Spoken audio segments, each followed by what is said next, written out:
ஆட்டோவில் ஜனாதிபதி செயலகத்தில் இறங்கினார். அவர் செய்யாத படங்கள் பல. அவர் காட்டின படங்களை விட இவர் காட்டிய படங்கள் என்பது எங்களுக்கு புதிதல்ல.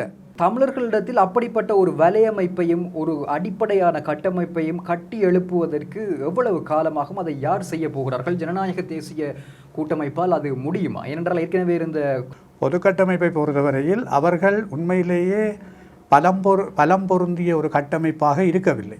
எங்களுடைய செல்நெறிகளின் அடிப்படையிலும் தான் நாங்கள் ஏற்படுத்த வேணுமே ஒழிய எங்களுக்கான மாற்றம் ஒரு பொருளாதார மாற்றம் அல்ல.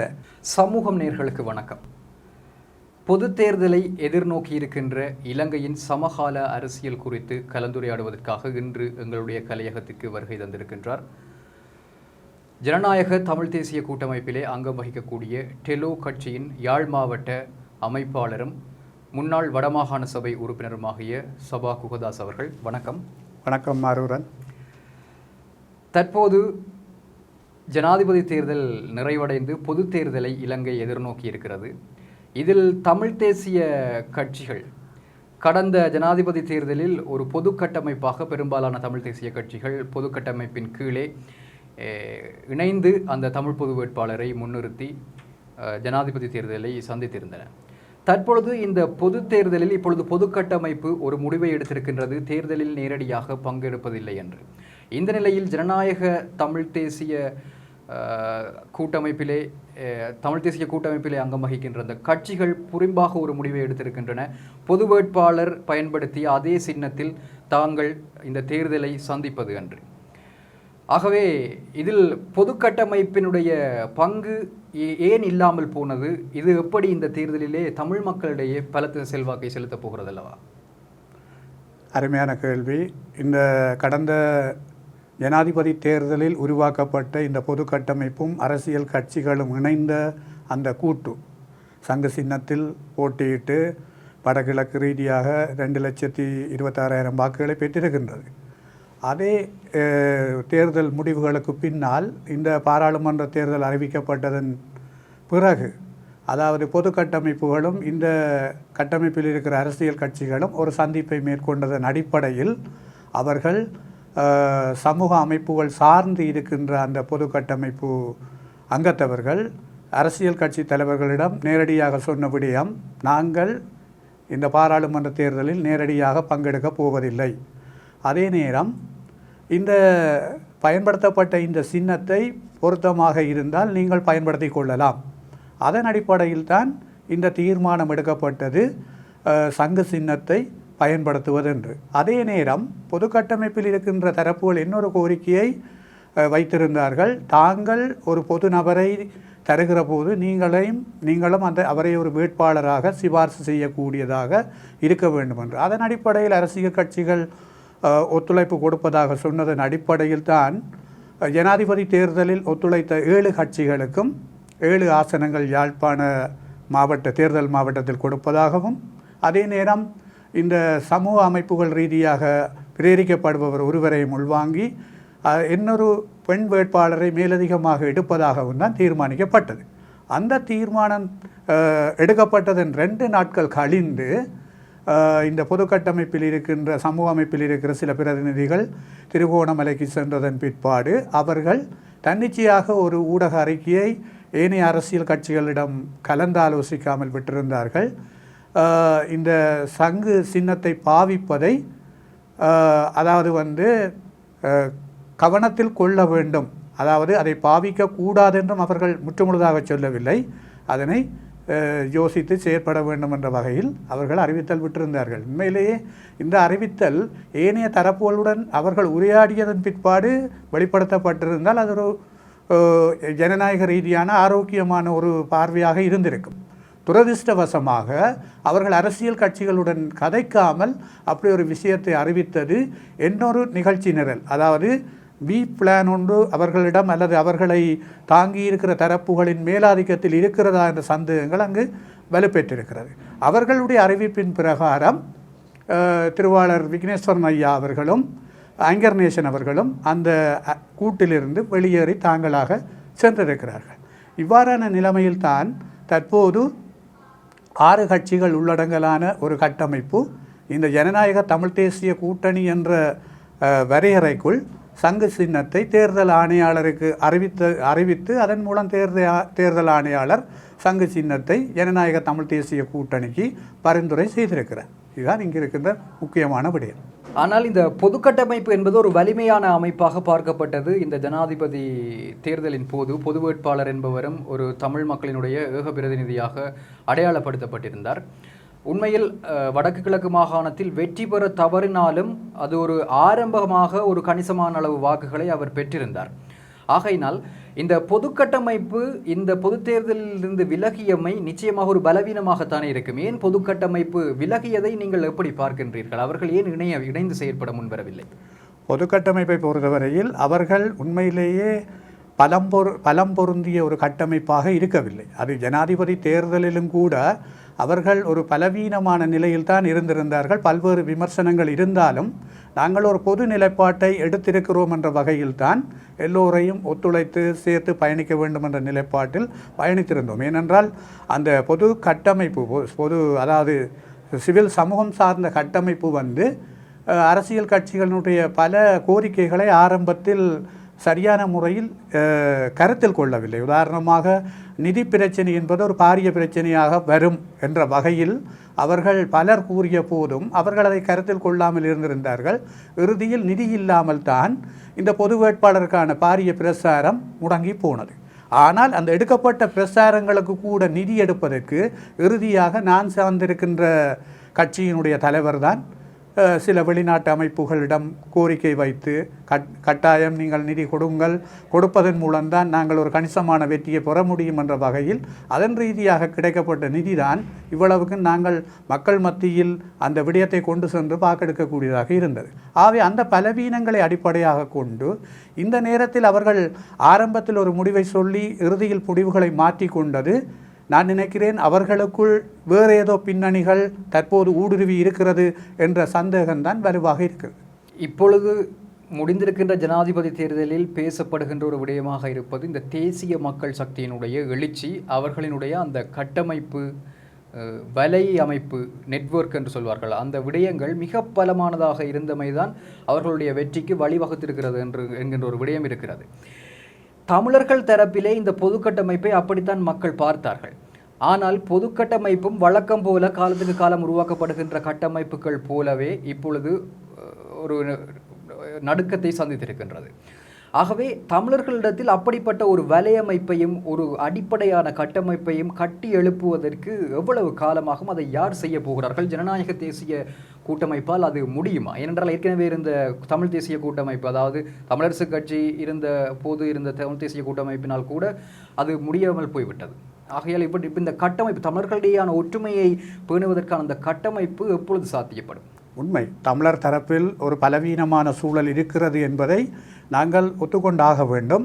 அந்த பலவீனமான சூழலுக்கு கட்சிகளிடையே இருக்கின்ற தனித்தனி நபர்களுடைய அஜெண்டாக்கள், நிகழ்ச்சி நிரல்கள், மற்றது தனித்தனி நபர்களிடையே இருக்கிற கருத்து மோதல்கள் தான் இதில் மேலோங்கி இருக்கிறது. ஆனால் தேசிய மக்கள் சக்தியை பொறுத்தவரையில் அவர்கள் இந்த கோட்டாபய ராஜபக்சவுக்கு எதிராக நிகழ்த்தப்பட்ட அரகல போராட்டத்தின் பிற்பாடு அவர்களுடைய வளர்ச்சி என்பது தொடர்ச்சியான செயற்பாடு. நான் நினைக்கிறேன் அவர்கள் 2 ஆண்டுகளாக இந்த களத்தில் நின்றிருக்கிறார்கள்.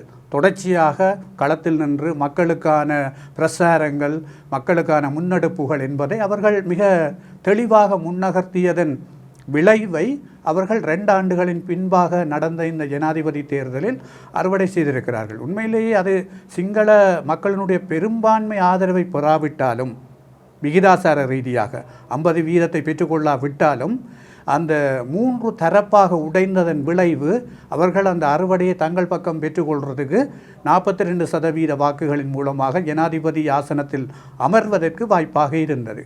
அது உண்மையிலேயே என்னை பொறுத்தவரையில் சிங்கள டயஸ்போராவும் அதாவது இலங்கை தீவில் அவர்கள் 2 ஆண்டுகள் தொடர்ச்சியாக முன்னெடுத்த இந்த போராட்டமும் தான் அவர்கள் வெற்றி பெறுவதற்கான அந்த நெட்வொர்க் வலையமைப்பை உருவாக்கி இருந்தது.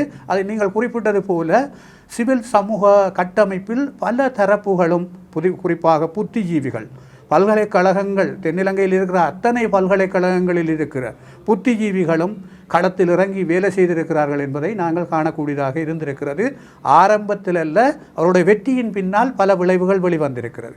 ஆகவே தமிழர் தரப்பில் மிக ஒரு பலவீனம் இருக்கிறது.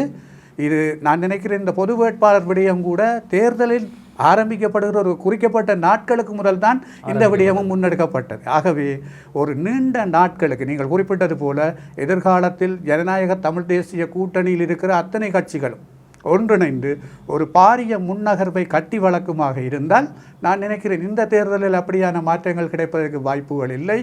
எதிர்வரும் காலங்களில் அப்படியான மாற்றங்களை உருவாக்கலாம். பொறுத்திருந்து பார்ப்போம்.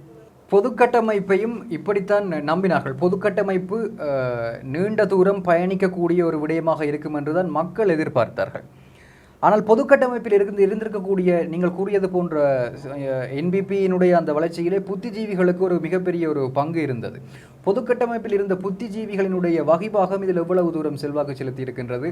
அவர்கள் தங்களுடைய கடமைகளை சரியாக நிறைவேற்றி இருக்கிறார்கள் என்று நினைக்கிறீர்களா? நிச்சயமாக அதாவது பொதுக்கட்டமைப்பில் இருந்த புத்திஜீவிகள் அவர்கள் நினைத்தவுடன் மாற்றங்கள் வந்துவிடும் என்று சிந்தித்திருக்கிறார்கள். அது தவறு. அதாவது தென்னிலங்கையில் புத்திஜீவிகள் எவ்வளவுக்கு களத்தில் இறங்கி நீண்டகாலம் வேலை செய்து ஒரு மாற்றத்தை உருவாக்கினார்களோ அப்படியான ஒரு மாற்றத்தை நீண்ட தூரத்துக்கு பிறகுதான் நல்லொரு விளைவை எடுக்கலாம் என்று தமிழ் புத்திஜீவிகள் சிந்திக்கவில்லை. என்னை பொறுத்தவரையில் இந்த பொது கட்டமைப்புக்குள் தமிழ் புத்திஜீவிகளினுடைய உள்வாங்கல் மிக மிக குறைவு. விதல் விட்டு எண்ணக்கூடிய நபர்கள் தான் இருந்தார்கள். அவர்களும் ஊடகத்துறை சார்ந்தவர்களாகத்தான் இருந்தார்கள். ஊடகத்துறையில் அதாவது ஆய்வுகள் எழுதக்கூடிய நபர்களாகத்தான் கூடுதலான அந்த அங்கத்துவம் அங்கு காணப்பட்டிருந்தது. அதன் காரணமாக அவர்களால் தேர்தல் களச்சூழலை எப்படி களத்தில் நின்று பிடிக்க வேண்டும் என்ற வலிமை அவர்களுக்கு புரியவில்லை. உண்மையில் அரசியல் கட்சி இன்றைக்கு எங்களை பொறுத்தவரையில் நாங்கள் எந்த தேர்தலையும் உடனடியாக எதிர்நோக்க வேண்டும் என்று சிந்திக்கவில்லை. நாங்கள் எவ்வளவு தூரம் மக்கள் மத்தியில் ஒரு அரசியலை கட்டியெழுப்ப முடியும் என்று தான் நாங்கள் சிந்திக்கிறோம். அதன் அடிப்படையில் அவர்கள் சிந்திக்க தவறியதன் விளைவுதான் அவர்கள் உடனுக்குடன் முடிவுகளை மாற்றிக்கொள்கின்ற சூழலுக்கு தள்ளப்படுகிறார்கள். அவர்கள் உண்மையிலே உடனுக்குடன் இந்த முடிவுகளை மாற்றிக்கொள்ளக்கூடிய சூழலுக்கு போகக்கூடாது. அவர்கள் நிலையாக நின்று அரசியலை கட்சிகளை வழிநெறிப்படுத்தி இருக்க வேண்டும்.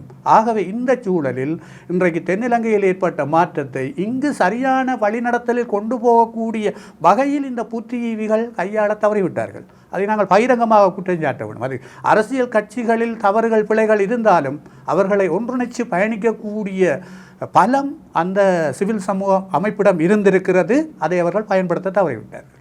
அடுத்த விடயம் இந்த ஜனநாயக தமிழ் தேசிய கூட்டமைப்பு. இந்த கூட்டணி இந்த முறை பொது தேர்தலை சந்திக்கின்றது. ஆனால் இதே போன்ற கூட்டமைப்புகள் பல புதிதாக இப்பொழுது முளைக்க ஆரம்பித்திருக்கின்றன. ஒருங்கிணைந்த தமிழர் கட்டமைப்பு என்று ஒன்று உருவாக்கப்பட்டிருக்கின்றது. அதைவிட 2 தினங்களுக்கு முன்பாக தந்தை செல்வா கலையரங்கிலே ஒரு கூட்டம் ஒன்று இடம்பெற்றது. அதில் யாழ்ப்பாணத்தைச் சேர்ந்த பல இளைஞர்கள் ஒன்று கூடியிருந்தார்கள். புதிய முகங்கள், புதியவர்களை களத்திலே இறக்க வேண்டும் என்கின்ற ஒரு முடிவோடு அவர்கள் களமிறங்கியிருந்தார்கள். ஆகவே இவர்களுடைய வருகையானது இன்னமும் பல சுயேட்சை கட்சிகளும் களமிறங்குவதற்கு வாய்ப்புகள் இருக்கின்றன. சுயேட்சையாக நிறைய பேர் கேட்கப் போகின்றார்கள். ஆகவே பல்வகைமை தன்மை என்பது அதிகரிக்கின்றது. இது நன்மையாக இருக்குமா, தீமையாக இருக்குமா? ஜனநாயக தமிழ் தேசிய கூட்டமைப்பாக இதனை நீங்கள் எப்படி எதிர்கொள்ளப் போகிறீர்கள்? உண்மையிலே இந்த தேர்தலில் வருகை பெறப்போகிற நவம்பர் 14 நடக்கப் போகிற இந்த பாராளுமன்ற பொதுத் தேர்தலில் தமிழ் தேசிய பரப்பில் இருக்கிற தமிழ் தேசியம் பேசுகிற கட்சிகள் பிரதானமாக 4ஆக உடைந்திருப்பது தான் ஒரு வேதனையான விடயம். ஏனைய விடயங்களை பற்றி நாங்கள் பெருசாக பார்த்து கொள்ள வேண்டிய தேவையில்லை. இந்த சுயேட்சைகள் எல்லாம் காலத்துக்கு காலம் பெறும். கடந்த காலத்தில் போடப்படாத சுயேட்சைகளின் எண்ணிக்கையை மீறி சுயேட்சைகள் வரப்போவதில்லை. ஆகவே சுயேட்சைகள் கட்டுக்காசு இழப்பதும் வாக்குகள் குறைந்த வாக்குகளை எடுத்து பிரித்து கொட்டுவதுமான ஒரு செயற்பாட்டைத்தான் செய்வார்களே ஒழிய, என்னை பொறுத்தவரையில் இந்த சுயேட்சைகளுக்குள் இளைஞர்கள் வர வேண்டும் என்ற ஒரு கதையை போட்டுக்கொண்டிருக்கிற தரப்புகளால் பெரிய பாதிப்பு ஏற்படுவதற்கு வாய்ப்புகள் இல்லை. ஆனால் தமிழ் தேசிய பரப்பில் இருக்கிற சக்திகள் 4ஆக உடைந்திருக்கிறது. ஒன்று, இலங்கை தமிழரசு கட்சி தனியணியாக தமிழ் மக்கள் கூட்டணி என்று சொல்லப்படுகிற CV விக்னேஸ்வரன் தலைமையிலான அணி தனி அணியாக, கஜேந்திரகுமார் பொன்னம்பலன் தலைமையிலான அணி தனி அணியாக, அதே நேரம் ஜனநாயக தமிழ் தேசிய கூட்டணி 4வது அணியாக. ஆகவே இங்குதான் பிரச்சனை இருக்கிறது. அதாவது வடக்கு கிழக்கில் தமிழ் தேசிய சக்திகள் ஒன்றிணைந்து பலமாக இருக்காவிட்டால் பிரதிநிதித்துவத்தினுடைய பிளவுகள் அவர்களுக்குள்ளேயே உருவாவதற்கு வாய்ப்பு இருக்கிறது. அந்த பிளவுகள் சில வேளைகளில் அதாவது அரசு சார்ந்த சக்திகளை வெல்ல வைப்பதற்கான சூழ்நிலைகளை உருவாக்கிவிடும். அந்த ஒரு ஆபத்து இருக்கத்தான் இருக்கிறது. ஆனால் அதையும் முறியடிக்கிறதுக்கான வாய்ப்புகள் இருக்கிறது. எப்படி என்று சொன்னால், எந்த தமிழ் தேசிய சக்தி மிக பலமான வேட்பாளர் அணியை இறக்குகிறதோ நான் நினைக்கிறேன் அதை முறியடிக்கக்கூடிய வாய்ப்புகள் அதன் மூலமாக ஏற்படும். மக்கள் மத்தியில் ஒரு தெளிவூட்டல் கண்டிப்பாக ஏற்பட வேண்டும். இந்த இளையோர் இறங்க வேண்டும் என்று சொல்லி வெளிக்கிட்டு இருக்கிற தரப்பு தென்னிலங்கையில் இளையோர் மாற்றம் ஏற்படுத்தி இருக்கிறார்கள் என்று சொல்கிறார்கள். நான் நினைக்கிறேன் அவர்கள் தவறாக விளங்கிக் கொள்கிறார்கள். அன்றகுமார ஒரு இளையவர் அல்ல, அவருக்கு 58 வயசு. அவருடைய தோற்றம் அப்படி, அவருடைய தோற்றம், அவருடைய அதாவது செயற்கையான அந்த நிலைப்பாடு மாற்றங்கள் சில வேளைகளில் இவர்களுக்கு எங்களுடைய தரப்புக்கு அவரை ஒரு இளைஞனாக தெரிஞ்சிருக்கலாம். என்னை பொறுத்தவரையில் அது ஒரு வேடிக்கையான விடயம். அவரே கிட்டத்தட்ட நீண்ட காலமாக அரசியலுக்குள் பல்வேறு விதங்களில் கடினமான உழைப்புழைத்து தான் அந்த இடத்துக்கு வந்திருக்கிறார். இன்று 58வது வயதில் தான் அவருக்கு அந்த இலக்கை அடையக்கூடியதாக இருக்கிறது. அரசியல் என்பதை, அரசியல் சாணக்கியம் என்பதை சரியாக புரிந்து கொள்ளாமல் வெறுமனே இளைஞர்கள் மாற்றம் என்று சொல்லி பாராளுமன்றத்துக்கு அனுப்புவதன் ஊடாக நாங்கள் என்ன செய்ய போகிறோம், என்ன எடுக்கப் போகிறோம் என்பது தான் அங்கிருக்கிற கேள்வி. ஆகவே இளைஞர்களை பொறுத்தவரையில் நிதானமாக சிந்திக்க வேண்டும். இங்கு மாற்றம் என்பது நாங்கள் அறிவுபூர்வமாகவும் உணர்வு பூர்வமாகவும் எங்களுடைய செல்நெறிகளின் அடிப்படையிலும் தான் நாங்கள் ஏற்படுத்த வேண்டுமே ஒழிய எங்களுக்கான மாற்றம் ஒரு பொருளாதார மாற்றம் அல்ல. தென்னிலங்கை மக்களை பொறுத்தவரையில் பொருளாதார மாற்றம் தான் அவர்களுக்கு அவசியம். ஏனென்றால் அவர்களிடம் அரசு இருக்கிறது, நிர்வாகம் இருக்கிறது, இறைமை இருக்கிறது, சட்டம் இருக்கிறது, இராணுவம் இருக்கிறது, போலீஸ் இருக்கிறது, எல்லாமே இருக்கிறது. அவர்கள் பொருளாதார ரீதியாக பாதிக்கப்பட்டதன் அடிப்படையில் தான் அன்றகுமாராவுக்கு இவ்வளவு வாக்குகளை கொடுத்திருந்தார்கள். எங்களுடைய மக்களை பொறுத்தவரையில் பொருளாதார மாற்றத்தை விட அரசியல் ரீதியாக மக்கள் பாதிக்கப்பட்டு கொண்டிருக்கிறார்கள். இன்றைக்கு அன்றகுமார அரசாங்கம் வந்திருப்பதன் ஊடாக இந்த நாட்டில் இருக்கிற தேசிய இனப்பிரச்சினைக்கு எப்படி ஒரு தீர்வை அவர்கள் கொடுக்க போகிறார்களோ அதன் அடிப்படையில் தான் இவருடைய ஆட்சி தொடரக்கூடிய வாய்ப்புகள் இருக்கிறது. ஆகவே இவர்கள் இந்த நாட்டில் 75 ஆண்டுகள் புரியோடி போயிருக்கிற தேசிய இனப்பிரச்சினைக்கு எப்படி தீர்வு காணப்போகிறோம் என்ற ஒரு பொறிமுறை ரீதியான எந்த விடயத்தையும் இற்றவரை சொல்லவில்லை. கடந்த கால ஆட்சியாளர்களுடைய ஏமாற்று வித்தியைத்தான் அவர்களும் சொல்லியிருக்கிறார்கள். புதிய அரசியலமைப்பின் மூலமாக தமிழ் மக்களுக்கு தீர்வு வழங்குவோம் என்று. புதிய அரசியலமைப்பில் என்ன தீர்வு வரப்போகிறது இட்டவரை சொல்லவில்லை.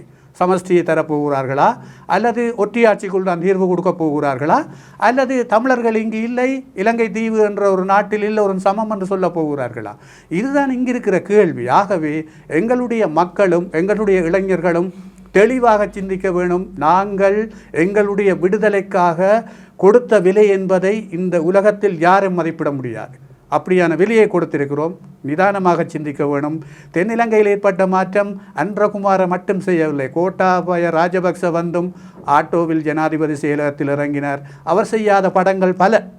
அவர் காட்டின படங்களை விட இவர் காட்டிய படங்கள் என்பது எங்களுக்கு புதிதல்ல. நாங்கள் இப்படி பல படங்களை பார்த்திருக்கிறோம். இந்த படங்கள் எப்போ அடங்கும் என்பதை நவம்பர் 14க்கு பிறகு நாங்கள் பொறுத்திருந்து பார்ப்போம். வடகிழக்கு மக்களினுடைய NPP நோக்கிய எழுச்சியை எப்படி பார்க்கிறீர்கள்? நிச்சயமாக ஒரு அலை வீசிக்கொண்டு தான் இருக்கிறது வடக்கிலும் கிழக்கிலும் NPP நோக்கி. இதனை எப்படி இங்கிருந்து போட்டியிட போகின்ற தமிழ் தேசிய கட்சிகளைச் சேர்ந்தவர்கள் எதிர்கொள்ளப் போகிறார்கள்? இல்லை, இது உங்களை போன்ற ஊடகவியலாளர்களுக்கு தெரியும். இது ஒரு தற்காலிக பரபரப்பு. எங்கள் டாக்டர் அர்ச்சுனாவுக்கு நடக்காத சம்பவமாக இவைகளுக்கு நடக்கப் போகிறது. என்னை பொறுத்தவரையில் இந்த விடயங்கள் எல்லாம் புதிதாக ஒரு விடயம் சலசலப்பாக வருகிற போது அது பொதுவாக எல்லா மக்களிடையும் பேசப்படுகிற ஒரு விடயமாகத்தான் இருக்கும். ஆனால் மக்கள் அதாவது வாக்களிக்கிற போது சரியாகத்தான் தீர்மானிப்பார்கள். ஜனாதிபதி தேர்தலில் மக்கள் தீர்மானித்த விடயங்களே உங்களுக்கு தெளிவாக இருக்கிறது. அவர்கள் தெளிவாகத்தான் வாக்களித்திருக்கிறார்கள். அதாவது தமிழ் பொது வேட்பாளருக்கு வாக்களித்ததுக்கு அப்பால் சஜித்துக்கு வாக்களித்தார்கள். சஜித்துக்கு ஏன் வாக்களித்தார்கள் என்றால், சஜித்தால் எங்களுடைய இனத்துக்கு இதுவரை எந்த பாதிப்பும் இல்லை. ரணில் விக்ரமசிங்காவுக்கு அதே அளவு வாக்குகள் கிடைக்கவில்லை எங்களுடைய பிரதேசங்களில்.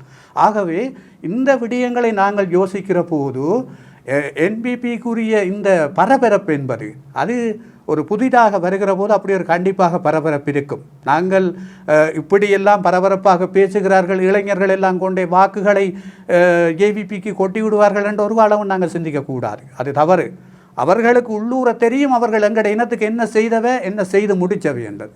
ஆகவே எங்களுடைய இருப்பும் எங்களுடைய தேசமும் எங்களுடைய இனமானமும் எங்களுடைய இனம் சார்ந்த தேசிய கட்சிகளுக்கு வாக்களிப்பதன் மூலம்தான் அதை தக்க வைக்க முடியும் என்று இளைஞர்களுக்கு தெரியும். ஆகவே இது ஒரு தற்காலிக இடைவேளை.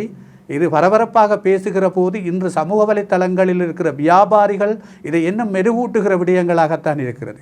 அது பிரச்சனை இல்லை. அது இன்றைக்கு உங்களுக்கு நான் ஏலவே சொன்ன உதாரணத்தை தான் திருப்பி சொல்ல முடியும். டாக்டர் அர்ச்சுனாவின் நிலைமையே உங்களுக்கு புரியும் எப்படி என்று சொல்கிறேன். ஆகவே அவர் ஒரு முன்மாதிரியான கருத்தை கொண்டு வந்தவர். யூடியூப் சேனல்களில் ஏற்படுகிற வியூவர்ஸை பார்த்து எத்தனை அரசியல் கட்சிகளிடம் பேரம் பேசினார். எனக்கு 92,000 வியூவர் இருக்கிறார்கள், 1,50,000 வியூவர் இருக்கிறார்கள், நான் இத்தனை எம்பியை தீர்மானிப்பேன் என்று எல்லாம் பேசினார். ஆகவே மாற்றம் என்பது என்னை பொறுத்தவரையில் வெறும் வார்த்தைகளால் அல்ல, மாற்றம் என்பது உணர்வு பூர்வமாக ஏற்பட வேண்டும். உலக்கை தேய்ந்து உளிப்புடி ஆகியதை போன்று யாழ் தேர்தல் மாவட்டத்தினுடைய உறுப்பினர்களின் எண்ணிக்கை 6 ஆகியிருக்கின்றது. இதை வைத்துக்கொண்டு வருகின்ற தேர்தலின் பின்னர் என்பிபியினுடைய அரசாங்கம் ஆட்சி அமைக்குமாக இருந்தால் அவர்களிடமிருந்து எங்களுடைய கோரிக்கைகள் அல்லது எங்களுடைய தமிழ் மக்களினுடைய அந்த கோரிக்கைகளுக்கான தீர்வுகளை பெறுகின்ற முயற்சிகளில் எப்படி ஈடுபட முடியும் என்று நினைக்கின்றீர்கள்? அதாவது யாழ் மாவட்ட தொகுதிக்கான பாராளுமன்ற உறுப்பினர்களின் எண்ணிக்கை குறைவடைந்தமைக்கு காரணம் எங்களுடைய வாக்காளர் எண்ணிக்கை குறைவடைந்தமை தான். நாங்கள் கனடா, லண்டன், ஜெர்மன், பிரான்ஸ் என்று ஓடப்போகிறோம் என்று சொன்னால் இனி இதுதான் நடக்கும். நான் நினைக்கிறேன் இந்த கனடா அறிவிப்புக்கு பிறகு 20,000 பேர் இங்கிருந்து வெளியேறியவர்கள். அவை 20,000 பேர் வெளியேறியது என்று சொன்னால் 20,000 வாக்கு இல்லை. அது எங்களுக்கு அதன் பிரதிபலிப்பு இப்பொழுது தெரிந்திருக்கிறது. நாளைக்கும் இதே தான் நடக்கப் போகுது. நாளைக்கு பிரித்தானியாவில் விசா கொடுக்க போகிறார்கள் என்று சொன்னால் இன்னும் ஒரு 20,000 வெளியேறும். நாங்கள் தான் சிந்திக்க வேண்டும். நாங்கள் எங்களுக்குரிய தேசத்தை நாங்கள் வைத்திருக்க போகிறோமா இல்லையா? இன்று நடந்து முடிந்த ஜனாதிபதி தேர்தலில் இத்தாலியிலிருந்து ஜெர்மனியிலிருந்து எவ்வளவு ஆயிரம் சிங்கள வாக்காளர்கள் வந்து அன்றகுமாராவுக்கு வாக்களித்தார்கள் உங்களுக்கே தெரியும். ஆகவே அவர்கள் வாக்கை இங்கு தான் வைத்து கொண்டிருக்கிறார்கள். அதாவது வெளிநாட்டில் இருக்கும் பெரும்பாலான சிங்கள சகோதரர்கள் ஸ்ரீலங்கா பாஸ்போர்ட்டுடன் தான் அங்கே இருக்கிறார்கள். நம்மவர்கள் அப்படி அல்ல.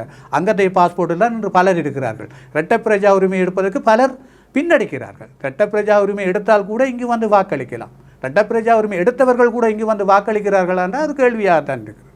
ஆகவே இந்த விடயத்தில் எங்களுடைய மக்கள் சிந்திக்க வேண்டும். இது எங்களுடைய இனம், எங்களுடைய தேசம். நாங்கள் அதை தக்க வைக்க வேண்டும் என்றால் ஜனநாயக ரீதியான வாக்குப்பலத்தை அங்கு பயன்படுத்த வேண்டும் என்று சிந்திக்காத வரை அது நடக்காது. ஆனால் வடகிழக்கு ரீதியாக எங்களுடைய பிரதிநிதித்துவத்தை நாங்கள் தொகையாக எடுக்கிற போது அது இந்த நாட்டுக்குள் எந்த அரசாங்கம் 3/2 பெரும்பான்மையுடன் வந்தாலும் எங்களுடைய பிரச்சனை தொடர்பாக பதில் சொல்லித்தான் ஆக வேண்டும்.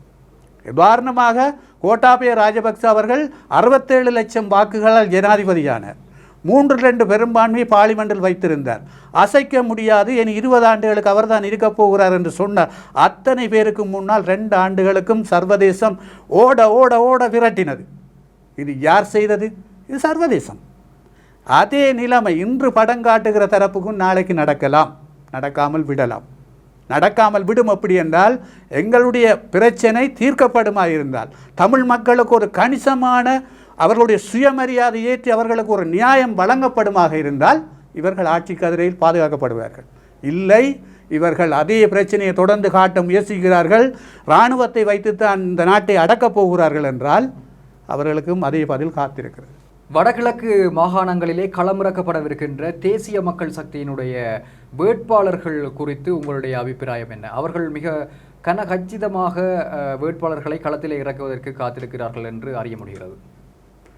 கடந்த காலத்தில் தென்னிலங்கையில் ஆட்சியாளர்கள் பரபரப்பாக வெல்லுகிற போது சந்திரிகா காலத்தில் பார்க்கலாம், மஹிந்த ராஜபக்ச காலத்தில் பார்க்கலாம், மைத்திரிபால சிறிசேன காலத்தில் பார்க்கலாம். பரபரப்பாக வெல்கிற போது அடுத்து வர்ற பாராளுமன்ற தேர்தலில் இப்படியான அணிகள் இறங்கி இருக்கிறது.